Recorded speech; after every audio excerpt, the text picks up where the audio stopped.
Welcome to this MP Awards presentation. I'm Sarah Payne, Qualification Development Officer, and I'd like to provide you with an introduction to our new and improved Level 2 Plant Operations qualification. During this short presentation, I'll cover the background and reasons for the review, give an overview of the new structure and units, talk a little bit about the qualification endorsements, introduce you to the new directives document that we'll make available to all assessment staff, and also briefly run through the access information and operational dates.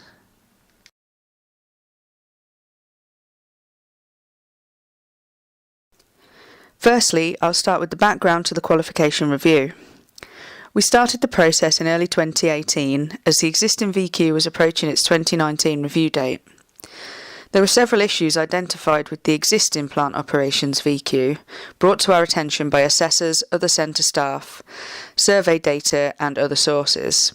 These issues included too much knowledge compared to performance, a complicated structure, lots of duplication, not enough detail in performance, and no alignment with the MPQC plant scheme. A working group was put together comprising of assessors, representatives from employers, the MPQC plant scheme, centres and so on.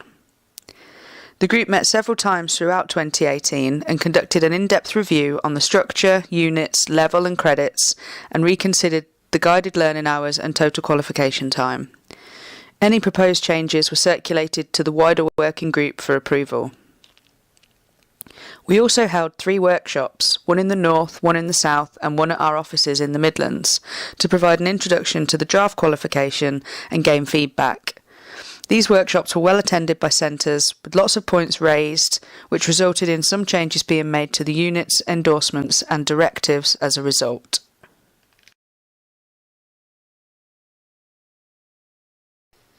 The first change is that the qualification has a new title, the Level 2 Diploma in Mineral Products Mobile Plant Operations.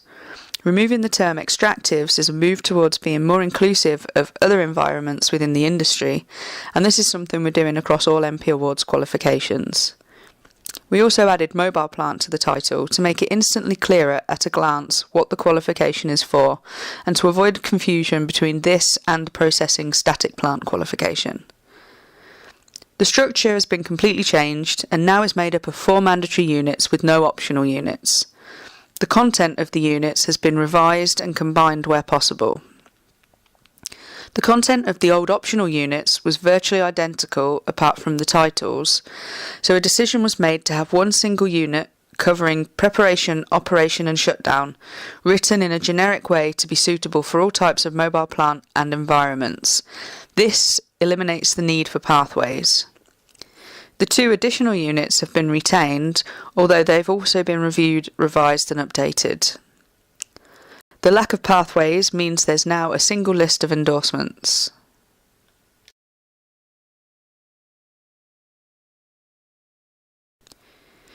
The 4 mandatory units are updated versions of the 3 generic units and the new PL 400 unit.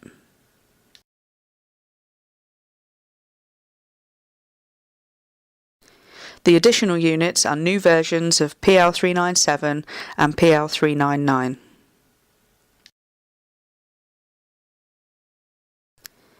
The qualification units now have a better balance of knowledge and performance. This is partly because we have added more detail into the performance criteria of PL 400. The knowledge criteria have been rewritten to be clearer, easier to understand, less ambiguous and more focused. The duplication between units has been removed. The generic units have had some content moved around so that their content stays true to the titles. We've also removed content from PL 400 where it's already covered in the generic units. The performance criteria have also been sequenced in the order in which work will be carried out to make it easier for assessors to reference.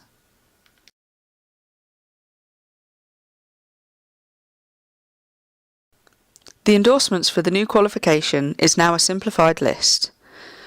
We reviewed certifications and removed any endorsements that had never been used in the existing VQ. The terminology has been standardised and any references to weight of machine have been removed. Many sizes in the old list differed to those used in the plant scheme, and we've tried to avoid any confusion between the two. The working group also determined that the activity is more important than size of machine. The activities specified by the group were face operations and rehandling operations. Definitions of both of these can be found in the qualification directives.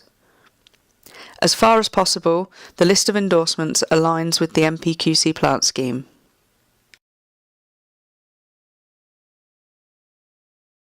Here's the full list of endorsements. This is available on the datasheet and in the directives. A full list of assessor approval requirements is also in the directives.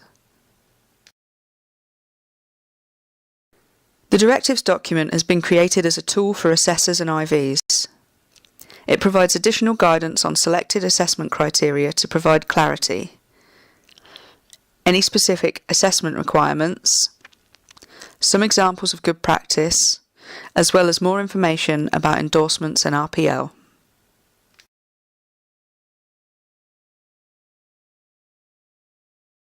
The new qualification was operational from January 1st.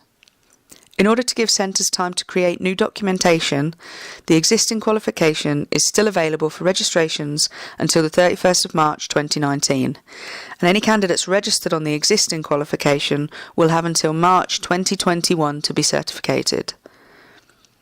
Existing staff approvals have been transferred to the new qualification.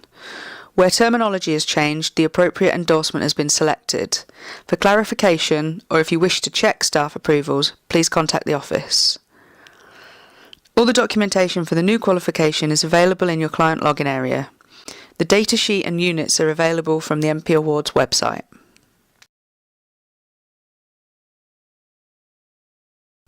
Hopefully, you'll have found this brief overview useful. If you have any questions, please do get in touch. My email address is sarah.payne@mpawards.co.uk. You can also contact the office at vqadmin@mpawards.co.uk or by calling 0115 972 6121. The MP Awards website is www.mpawards.co.uk. Many thanks for watching.